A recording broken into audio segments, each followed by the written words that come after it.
Oke, buat Ayi, apa nih pertanyaan di sesi general ini? Kamu ada pertanyaan apa? Ya gimana sih agar kita tuh di apa di kita tuh dinotis sama HRD gitu. Mungkin itu sih. Ini Kamu sejauh ini tahapan yang paling jauh udah pernah sampai tahap apa? wawancara. Wawancara, wawancara HR atau user? HRD. Setelah setelah wawancara HR udah pernah nggak lanjut gitu? Belum ya? Berarti kamu terhenti di HR ya? Oke. Iya, Terus itu beberapa kali di interview HRD. kali sih 3 sampai 4. Oh, 3 sampai 4 kali berhenti di HRD. Oke. Terus kamu sumber lokernya dari mana aja selain dari grup WA aku? Aku ada dari Telegram, ada Telegram, terus dari IG. Tapi itu sumbernya udah apa terpercaya gitu. Kalau dari kayak LinkedIn, terus job portal apa gitu ada nggak? Pernah juga. Pernah. Kalau pernah berarti jarang. Ya. Kamu sehari apply berapa rata-rata? Untuk sekarang lagi enggak kebetulan. Statusnya masih bekerja. Iya. Oke. Oke, gini ceritanya ya. Jadi gini. Ya. Jadi pada saat pertanyaanmu adalah tidak banyak gitu, tidak banyak di notice oleh HRD. Itu kenapa? Karena ada beberapa hal. Pertama, dari sisi memang dokumen atau informasi yang kamu sampaikan ke perusahaan itu kurang menarik. Oke. Yang kedua, bisa karena informasinya mungkin menarik, tapi caranya yang belum optimal. Kita bahas dua ya. Jadi yang pertama memang sejak awal mungkin caranya menarik, tapi informasinya yang nggak menarik. Yang kedua, gitu. Informasinya pokoknya info menarik, cara nggak menarik. Yang kedua, info nggak menarik, tapi caranya menarik. Kita bahas satu-satu. Cara menarik, tapi info nggak menarik. Biasanya gimana? Jadi gini, kamu tuh tahu bahwa yang bener tuh urutannya itu gini. Jadi kita nyiapin dokumen, terus ngirim lamaran, gitu kan. Cara nyari lokernya lewat LinkedIn gini, lewat Telegram gini, lewat grup WA aku gini, gitu. Terus untuk datengin psikotes tuh begini, hadapin interview begini, gitu. Tapi cuma caranya aja, gitu. Cuma cara, ya alur umumnya. Tapi detailnya kamu lewat. Detailnya tuh misalkan apa? Di tahap awal, dari CV, ya kan? CV dalam tanda kutip iya kamu punya, tapi udah bener belum yang ditulis di situ? Biasanya yang perlu dioptimasi itu kita harus ngecek dulu jenis CV-nya, mau yang ATS friendly atau kreatif. Yang kedua, terkait dengan kata kunci yang ada di dalamnya.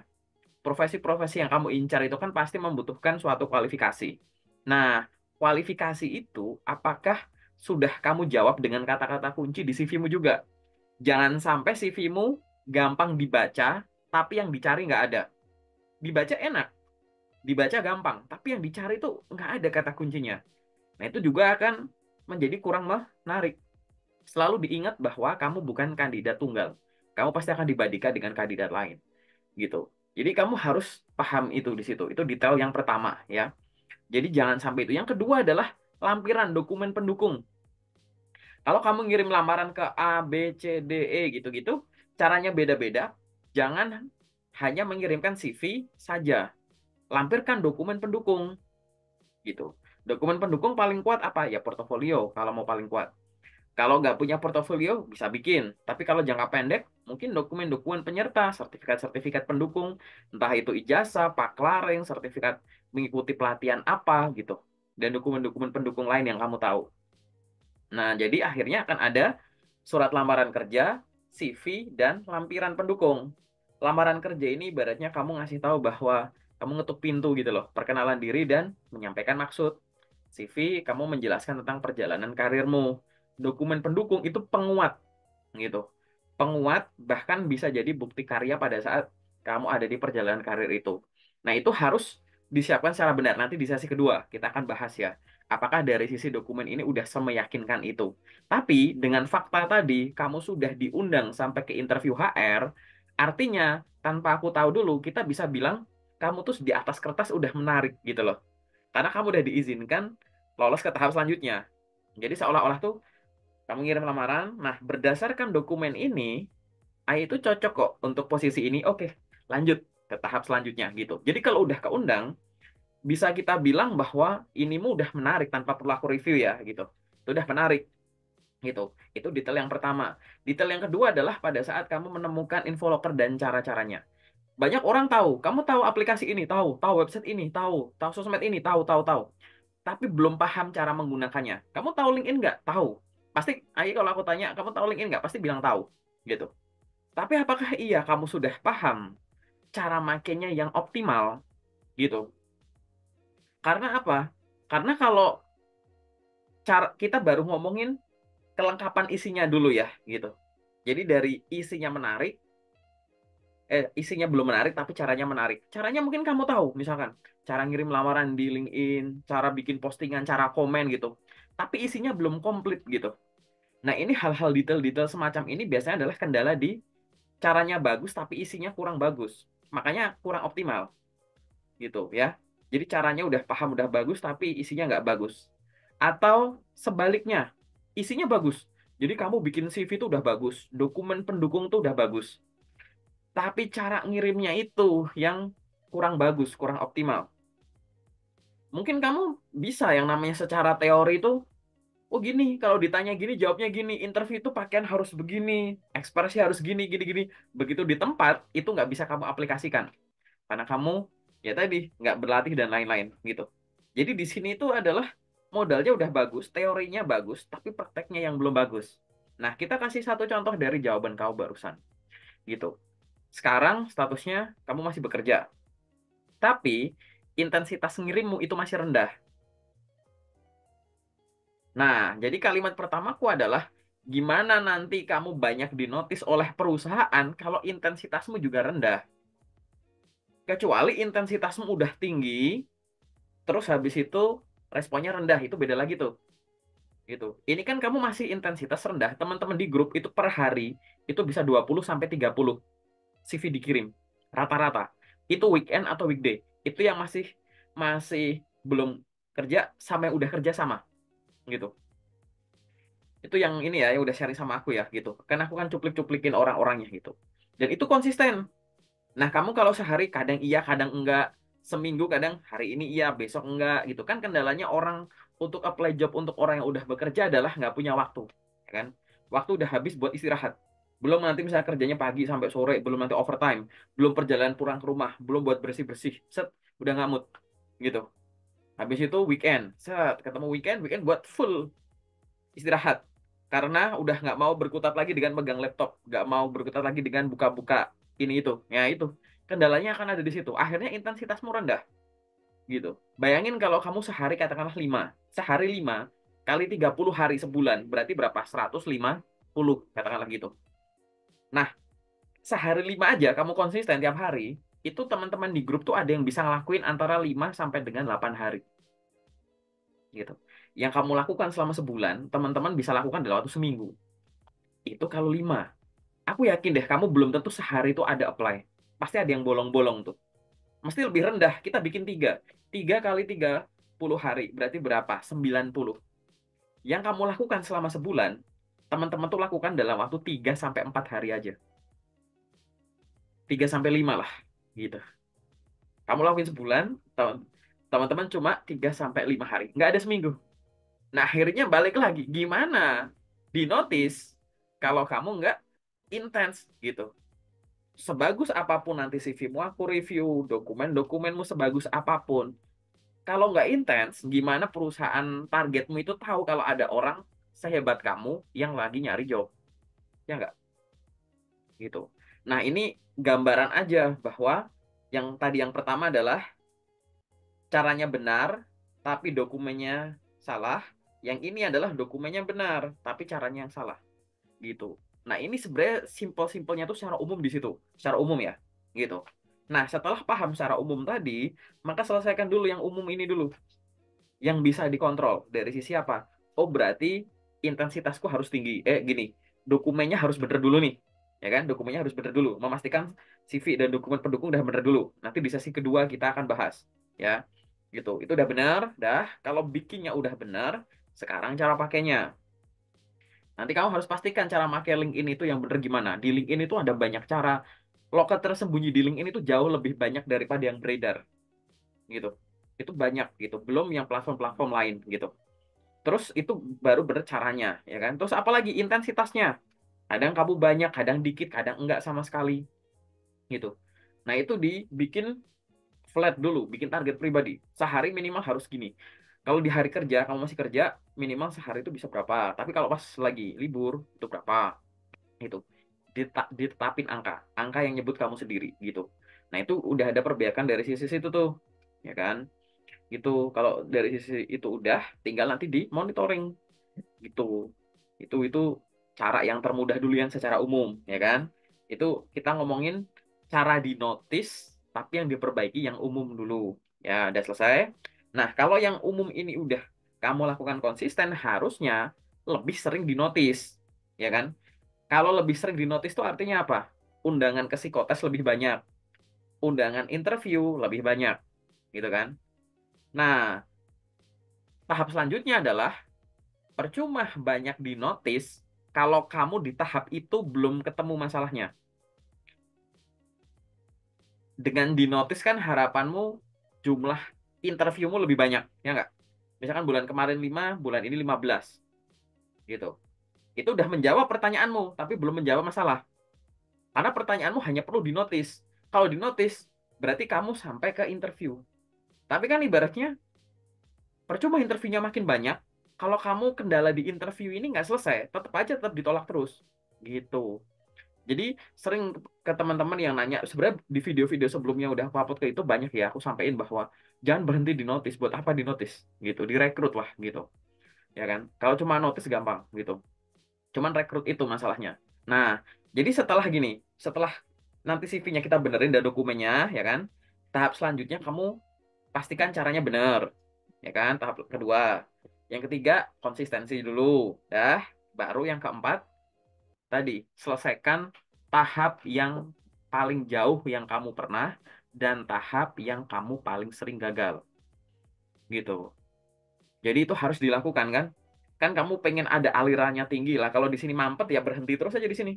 Di notice terus tetap nggak lanjut gitu. Nah, sekarang kamu harus menemukan di interview HR atau user itu ada hal yang sama. Aku langsung nyambung ya yang harus kamu lakukan. Interview HR atau user intinya itu ingin melakukan tiga hal: mengetahui, melengkapi, dan mengkoreksi atau mengevaluasi. Mengetahui itu apa? Mengetahui informasi baru yang mungkin dari tahap sebelumnya kita belum tahu. Jadi di CV belum ditulis, di dokumen pendukung nggak ada, di psikotes nggak terukur, di sosmed nggak bisa dikepoin. Ternyata pada saat interview, kamu menyampaikan itu. Jadi memperoleh informasi baru. Yang kedua adalah melengkapi. Melengkapi apa? Melengkapi informasi yang udah ada. Dari sebelumnya mungkin kita udah tahu tahap-tahap sebelumnya, tapi dengan interview itu akhirnya kita tahu kamu lebih luas atau lebih dalam gitu. Kita dalemin di interview gitu. Yang ketiga adalah mengkoreksi atau mengevaluasi. Artinya gini, setiap tahap rekrutmen itu isinya itu adalah rangkaian evaluasi. Tadi misalkan kamu ngirim lamaran terus kita pegang, kan di awal gini, kalau cuma dari dokumen ini kamu tuh cocok untuk posisi ini, oke lanjut ke tahap selanjutnya, psikotes.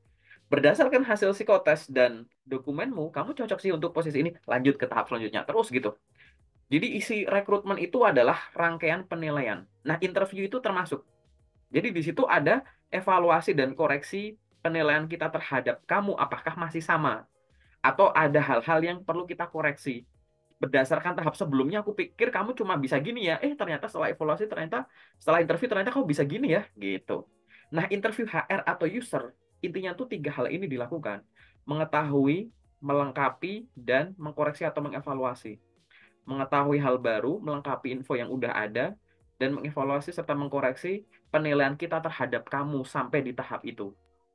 Di interview HR sama user itu sama aja. Bedanya adalah Kalau di interview HRD, dia lebih banyak yang berhubungan dengan nih, personality kamu, potensi kamu. Orang itu punya potensi akademik. Nih ya, kamu bayanginnya apa ya? Ini katakan ada es gini ya, ada gunung gini. Terus ini ada permukaan airnya. Ada yang gunung kelihatan dan enggak. Tahu lah ya, logika gunung es. Puncaknya ini namanya itu prestasi. Oke.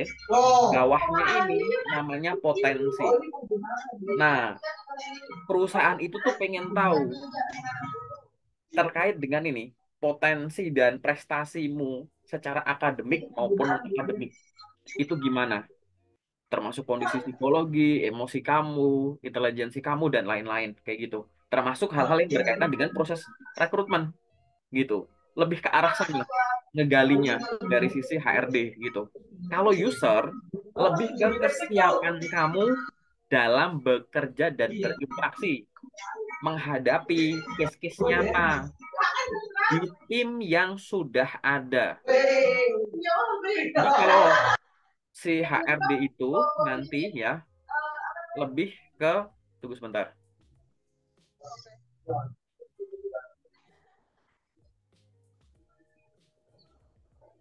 Jadi di sana itu kamu nanti akan dinilai gitu ya. Misalkan, oh ini anak potensinya gimana nih gitu, kondisi emosionalnya gimana, intelijensinya gimana nih, gimana sikap-sikap dia, kehidupan masa lalu dia, pendidikannya, ikut organisasi ini itu, dia kepribadian jadi gimana nih, gimana ini anak nanti ya, dia cocok nggak ya kalau sama user itu ya gitu, dia gampang dikembangin nggak ya gitu. Pastikan HR akan ada penilaian ke arah sana. Kalau user nanti juga sama. Ah, ini orangnya gimana ya, dia udah punya pengalaman sejauh apa nih, punya pengetahuan sejauh apa nih, dia kalau gabung sama timku yang udah ada bisa berbaur nggak? Cocok nggak dengan gaya kepemimpinanku? Dia kira-kira gampang diarahin nggak? Cocok nggak dengan timku ini nanti? Dia kira-kira kalau diajarin gampang nggak? Gitu-gitu. Itu user. Nanti dulu. Ya. Tapi HR semacam itu. Nah, di sini kamu intinya adalah konversi. Di dokumen pendukung dan CV-mu tadi kan, kamu udah meyakinkan secara tertulis. Nah, pada saat interview harusnya kalimat yang keluar dari mulutmu itu semeyakinkan yang ditulis gitu. Kalau kamu bisa nulis dengan benar, kamu harus bisa menyampaikan dengan benar. Bedanya kan ini cuma beda media, tertulis sama lisan gitu. Nah, sekarang dicek. Jangan sampai kamu menghadapi banyak interview, nggak pernah belajar interview. Hanya belajar interview sesaat waktu mau interview. 2 hari lagi mau interview, sekarang baru browsing soal perusahaan, baru nyari tahu soal ini itu, bahkan nggak ada kesiapan. Cuma nih ya, ini aku nggak ngomongin kamu, aku ngomongin secara umum orang-orang yang udah kerja. Karena dia nggak punya waktu untuk melamar kerja, biasanya dia nggak punya waktu untuk belajar, termasuk mempersiapkan interview. Jadi yang bisa dia lakukan adalah mengiyakan atau mereschedule jadwal. Oke, aku mundurin lah karena aku ini nggak bisa izin di sini. Setelah kamu bisa izin, kamu nggak ngeluangin waktu untuk belajar. Dan meluangkannya ya tadi, cuma jadi gini, jangan pernah belajar tahap rekrutmen yang di depan mata aja. Dalam tanda kutip, mentang-mentang. Mentang-mentang kamu belum ada undangan interview, kamu sekarang nggak belajar interview. Mentang-mentang kamu belum pernah medical check up, terus kamu sekarang nggak, ya bukan tes medis ya, sekarang kamu nggak olahraga gitu. Kamu nggak punya lifestyle yang bagus ke sana. Mentang-mentang belum pernah dapat offering lagi, kamu nggak belajar soal kontrak kerja dan lain-lain gitu. Jadi jangan hanya belajar yang di depan mata. Karena kalau kayak gitu nanti apa? Metodenya tuh metode hafalan gitu. Gamblingnya terlalu tinggi. Nggak semua perusahaan tahap rekrutmennya itu bisa dipersiapkan secara enak gitu. Ada yang misalkan kamu diundang nih, Bu besok ada psikotes ya. Ternyata paginya psikotes, kalau lolos siangnya langsung interview. Itu banyak perusahaan gitu. Undangannya sih psikotes, tapi setelah di tempat ternyata nanti interview. Padahal kamu belum sempat browsing. Nah, kalau ditanya, apa yang Anda tahu tentang perusahaan ini? Apa yang Anda tahu tentang produk ini? Pernah nggak Anda pakai produknya kita? Gini-gini. Kamu nggak ada persiapan, karena persiapanmu cuma di depan mata. Nah, hal-hal semacam ini yang dalam tanda kutip konyol kalau dilakukan. Gitu. Jadi yang berkaitan dengan di notis tadi itu adalah rangkaian. Notis itu adalah rangkaian persiapan. Salah satunya notis. Setelah kamu membuat mengoptimasi biar panggilan tes ke tahap selanjutnya banyak, di setiap tahap ini kamu harus mampu gitu untuk melewatkan tes-tes tadi gitu. Nah, ini yang satu rangkaian yang jangan sampai lupa gitu. Nah, menurut Ai sendiri nih, ya aku nanya kan gitu. Menurut Ai sendiri nih gitu. Ada nggak persiapan-persiapan khusus atau kamu memang udah belajar dengan tahap sampai jauh atau memang persiapan sejauh ini ya ya secukupnya aja gitu. Menurutmu gimana? Ya, kalau menurut aku sih sebenarnya aku kurang prepare, jadi ya seadanya aja gitu. Ya, ini memang sama ya. Ini berkaitan dengan orang yang eh, sambil bekerja atau sambil kuliah itu ada. Jadi orang yang sambil bekerja atau sambil kuliah, terus dia atau double job gitu ya, dia biasanya fokusnya untuk belajar ini tuh cuma yang di depan mata aja gitu. Gimana kalau tesnya nggak 2 hari 3 hari lagi, tapi besok gitu? Gimana kalau di interview di tempat? Gimana kalau jadwalnya beruntun? Paginya tes psikotes di perusahaan A, siangnya interview di perusahaan B, besoknya ada interview perusahaan C, gitu-gitu. Itu gimana overlap begitu? Nah, ini preparation itu benar-benar harus jauh-jauh hari. Bahkan saat kamu belum kepikiran mau pindah kerja, tapi kamu tahu, aku tuh masih pengen kerja. Berarti kamu harus selalu meluangkan itu, gitu. Harus itu, prepare-nya harus sejauh itu. Nah, nanti kalau preparation-nya udah sejauh itu, tapi tadi ya, dilandasi dengan rutinitas tadi, bener cara bikinnya dan udah konsisten tadi, udah itu notice tuh ngalir aja, gitu. Nah, itu adalah hal-hal yang harus dilakukan. Gitu. Nah, balik lagi ke interview. Sekarang kita fokusin ke interview ya. Apa sih yang menurutmu, misalkan kalau kita mau tebak, kan kita nggak tahu ya, em, perusahaan kenapa nggak ngerekrut kamu gitu. Katakanlah, mungkin kamu bagus, tapi ada yang lebih bagus lah gitu. Tapi menurutmu, kamu suka punya kendala apa saat interview HRD? Kendalanya Hmm? itu apa, kurang kerja, jadi udah seadanya aja. Seadanya, nggak ada persiapan gitu. Hmm, oke. Terus kamu suka gugup nggak kalau di interview HRD atau gimana gitu? Atau biasa? Kadang Sep- gimana, gimana? Sorry, masih ke mute. Kenapa? kadang gugup, kadang enggak. Oke. Jadi Jadi berarti kalau gimana kalau kadang gugup kadang enggak, aku anggap enggak ya. Berarti sekarang lebih dari ke pertanyaannya gitu. Ada nggak pertanyaan-pertanyaan yang kamu nggak yakin gitu biasanya kalau ditanyakan? Atau sebenarnya kamu ngerasanya gini, perasaan semua pertanyaan ya bisa aku jawab gitu. Tapi kok nggak lolos ya gitu. Kayak gitu nggak? Yang kau nah, pikirin. ya, Ya, dia kayak ya. Aku tebak itu ya, karena kebanyakan orang yang sudah bekerja itu keluhannya di situ. Perasaan aku interview itu lancar-lancar aja loh. Tapi kok nggak diundang ya? Sekarang terlepas dari ada kandidat lain atau gimana, katakanlah kamu kandidat tunggal, maka untuk evaluasi itu kayak gini. Interview itu kan menyampaikan informasi. Jadi ada kata menyampaikan dan informasi. Dua hal ini harus kamu persiapkan jauh-jauh hari di sini. Gitu. Menyampaikan informasi. Informasi itu informasi apa? Baca ulang CV-mu, pahami ulang CV dan dokumen pendukung. Jangan sampai terakhir kali kamu baca CV adalah saat kamu membuatnya. Gitu. Nah, itu adalah terkait dengan informasi. Riset soal posisi yang kamu incar.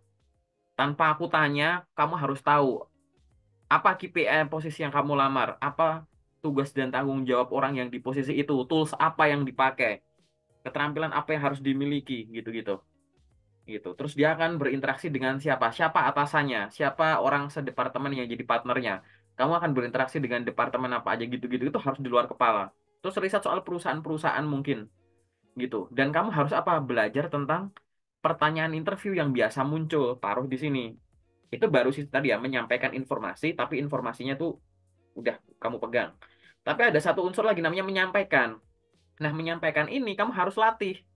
Walaupun kamu sekarang bekerja, terbiasa komunikasi dengan banyak orang di tempat kerja, dengan klien, dengan nasabah, dengan customer. Terus kamu udah punya materi, tapi kan saat interview kan materinya kan beda dengan materi pekerjaanmu, gitu. Nah, di situ kamu harus praktekkan ngomong. Orang yang jago ngomong, kalau tidak terbiasa ngomongin hal-hal di konteks tertentu itu nggak bakalan selancar dia kalau ngomongin hal-hal yang dia kuasai. Ada guru sejarah ngomongin sejarah ya jago. Coba guru sejarah ngomongin biologi gitu misalkan. Ya nggak lancar. Bukan karena komunikasinya jelek, tapi kurang menguasai materinya. Nah, biasanya dua hal ini tuh nggak imbang tuh orang-orang. Ya aku ngomong biasanya ya, nggak selalu. Dari sisi menyampaikan dan informasi. Ada orang yang dari sisi informasi itu lebih lebih misalnya nih, lebih unggul daripada menyampaikan.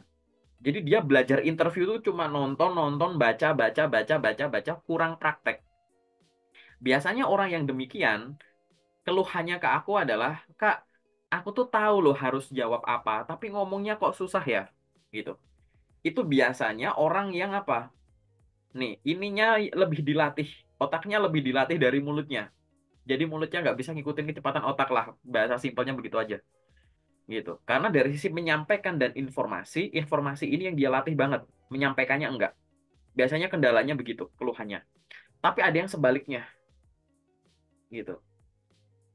Menyampaikannya dia latih terus, informasinya yang nggak dia latih. Nah, ini biasanya adalah orang-orang yang barusan lulus tapi dia aktif di pendidikan sebelumnya atau orang-orang yang lagi kerja. Orang yang udah kerja, dia udah punya ketenangan di dunia kerja lah. Jadi ketemu recruiter HR user tuh udah nggak sedeg-degan orang yang belum pernah kayak lulusan baru. Betul. Kamu juga kebiasa berinteraksi tadi dengan orang-orang di kantor dengan target yang udah ada gitu. Kamu udah kebiasa komunikasi. Tapi dari sisi informasi, kamu nggak ngelatih. Akhirnya apa? Orang yang dari sisi menyampaikannya lebih kuat daripada informasi, kadang dia itu nggak sadar kalau jawabannya itu meleset. Bukan itu poin yang ditanyakan. Tapi karena kamu menikmati komunikasinya, ya kamu nganggapnya "Ah, perasaan biasa aja deh, gitu. Perasaan aku udah bisa jawab deh, tapi kok nggak lolos ya, gitu. Nah ini balik lagi, ada pertanyaan-pertanyaan yang jawabannya itu dalam tanda kutip secukupnya, ada yang memang butuh dijabarkan secara kronologis misalkan, atau secara utuh, secara prosedural, awalnya begini, jadi gini, akhirnya gini, gitu-gitu. Nah, kalau kamu nggak latih itu, cuma mengandalkan kebiasaan komunikasi dengan rekan kerja sekarang misalkan, atau duniamu sekarang, tanpa tahu sebenarnya itu pertanyaan ini itu maksudnya apa, jawabnya tuh gimana, ya nanti biasanya akan semacam itu. Aku ngomong ini kecenderungan ya, nggak selalu. Aku bisa ngomong kecenderungan itu berdasarkan ya itu tadi. Teman-teman setelah aku review CV, review LinkedIn, kan aku kasih waktu buat latihan interview sama aku kan, role play gitu kan. Itu meleset. Maksudnya apa, jawabannya apa tuh meleset. Oh ternyata gitu ya Kak, oh itu tuh maksudnya ini ya, gitu. Nah, orang yang ada persiapan saja, itu bisa meleset gara-gara apa? Satu, belajar interview metode menghafal. Jadi kamu kalau mau belajar interview, dari channel YouTube-ku nggak apa-apa, buka playlist judulnya tes interview, itu dengerin dari nomor, kalau mau interview HRD berarti nomor paling bawah, nomor kecil, dari bawah ke atas videonya. Itu biar kamu tidak menggunakan metode menghafal. Kamu benar-benar paham. Kenapa harus lewat pemahaman daripada hafalan? Karena interview itu pertanyaannya itu bisa beda-beda bentuknya, tapi menanyakan hal yang sama, gitu. Nah, masalahnya pertanyaan itu bahasanya tuh ada yang bener-bener kayak beda banget, tapi intinya sama. Mending kalau mirip-mirip ya, gitu. Kamu mau makan apa? Kamu doyan apa?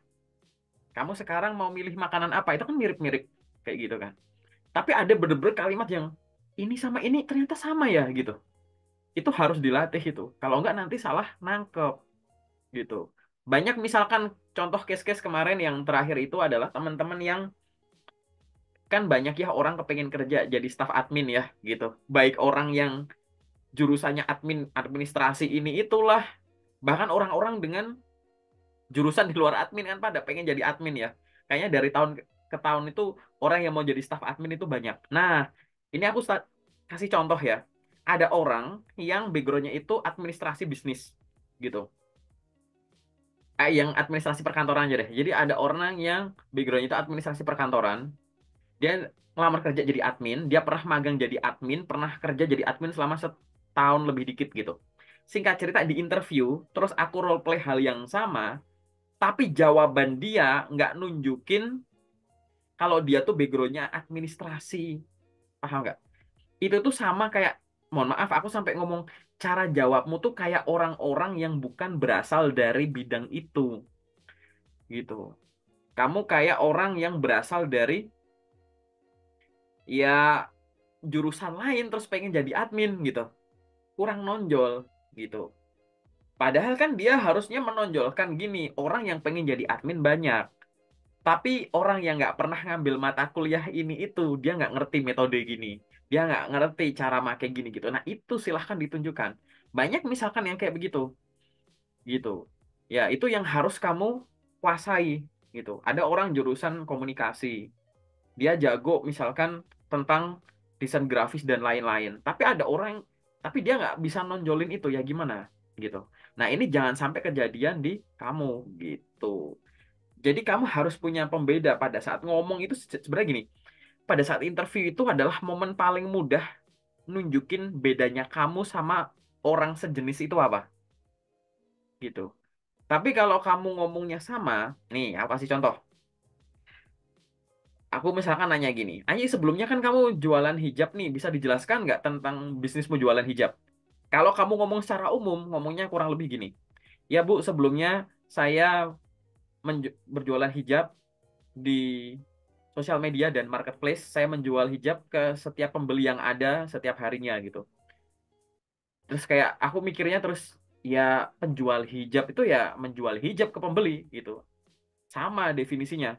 Bedain sama kalau kamu ngomongnya, oh baik Pak, saya sebelumnya selama 3 tahun berjualan hijab. Saya menjual 10 brand hijab lokal dan internasional, di mana saya melayani pembelian baik yang datang langsung ke toko saya maupun secara online. Saya menggunakan media sosial media TikTok, Facebook, dan Instagram untuk menjualnya. Saya juga menggunakan beberapa marketplace. Saya juga menerima penjualan secara grosir maupun eceran. Di sana, rata-rata penjualan saya sekian pieces per bulan dengan total nilai sekian miliar, gitu. Kamu nyebut sekian pieces, sekian produk, sekian sosmed, sekian ini, angka itu kenapa? Karena kamu pengen nunjukin, gitu. Orang yang jualan hijab itu ada banyak, tapi nggak semua orang yang jualan hijab itu jualnya tuh brandnya sebanyak aku. Bisa ngejual sekian pieces sebanyak aku. Nah, logika ini kamu terapkan bahkan sejak interview HRD. Gitu. Perkenalkan nama saya ini, ya sampaikan kayak begitu. Nanti kalau perkenalan diri contohnya gitu ya. Di situ ada celah-celah pasti kamu akan membuat pembeda. Nah, membuat pembeda ini yang harusnya kamu jabarkan. Kayak begitu. Tapi Kak, aku belum punya pengalaman kerja, cuma magang, pengalamanku nggak masalah. Di magang kamu harus bisa nunjukin periodeku pendek, tapi aku belajar banyak. Di pengalaman kerja, kerjaanku kan ini barusan contohnya jualan. Gampang, nah, kerjaanku sekarang ini administrasi misalkan. Atau yang back office apapun yang nggak ada target-targetnya. Gimana cara ininya? Sebut rutinitas aktivitas harianmu. Berapa banyak dokumen yang kamu rekap, berapa banyak meeting yang kamu schedule, berapa banyak angkatan telepon surat menyurat yang kamu handle, berapa banyak laporan yang kamu iniin, berapa dokumen atau file yang kamu rapikan, seberapa sering meeting. Terus sebut nama-nama software, nama-nama metode ini itu. Terus KPI-nya apa kamu sebutkan, itu udah jadi pembeda sekali.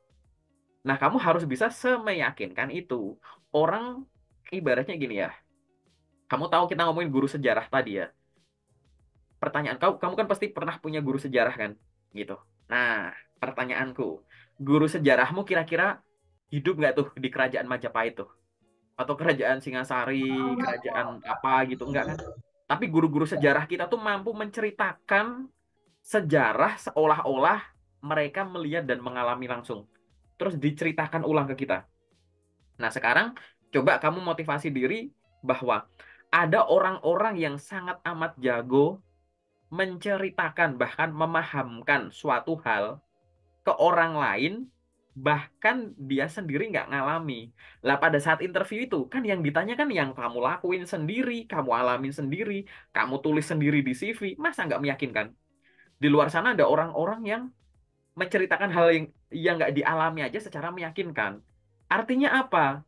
Mungkin bukan dari sisi kurang menguasai materi, mungkin cara belajarnya dulu yang kita omongin, ya kan? Kalau cara belajarnya bener, harusnya orang yang mengalami melakukan dia harus lebih lancar. Nah, saat itu bisa kamu lakukan, kamu bisa lebih meyakinkan dan dinotis itu setiap saat. Definisi dinotis ini kesimpulanku ya. Definisi dinotis itu jangan berhenti di notis tuh biar dapat undangan psikotes. Tapi saat interview kamu dinotis diingat, oh Ayi itu orangnya yang begini ya kemarin. Interview HR kamu dinotis. Bahkan nanti sampai kamu kerja dinotis sebagai karyawan berprestasi gitu. Jadi notis itu jangan berhenti. Dua hal ini ya yang aku pengen sampaikan. Pertama adalah tadi aku udah sampaikan bahwa notis itu hanya salah satu step di tahapan rekrutmen ini gitu. Notis itu hanya berkaitan dengan dipanggil, tapi kamu harus mampu menemukan solusi dari masalah yang tadi, tahapan terjauh dan tahapan yang kamu sering gagal. Itu yang pertama, ya kan? Yang kedua adalah notis itu adalah ada di setiap tahap kayak gitu. Logikanya gitu dulu sih gitu. Sampai di sini paham ya? Artinya apa? Kamu harus punya persiapan yang lebih matang. Oke? Jelas ya di sini ya? Oke? Oke.